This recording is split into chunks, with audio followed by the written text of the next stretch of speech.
Purnam Kumar, 40-year-old Bsf personnel from Hooghly in West Bengal, who accidentally crossed the India-Pakistan border on the 23rd of April 2025, was handed over to Indian authorities at the Atari checkpost on Tuesday. Shaw, posted in Punjab's Firozpur, had crossed the border a day after a terror struck in Pahalgam, which heightened tensions and delayed his return.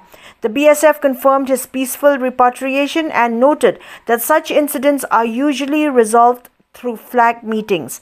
However, Pakistan had not responded to repeated requests due to ongoing tensions. Shaw was in uniform and carrying his service weapon at the time of the crossing. His wife Rajni, who travelled to Chandigarh with their son after his detention, thanked all who supported their family, including West Bengal Chief Minister Mamata Banerjee, for her reassurance and efforts.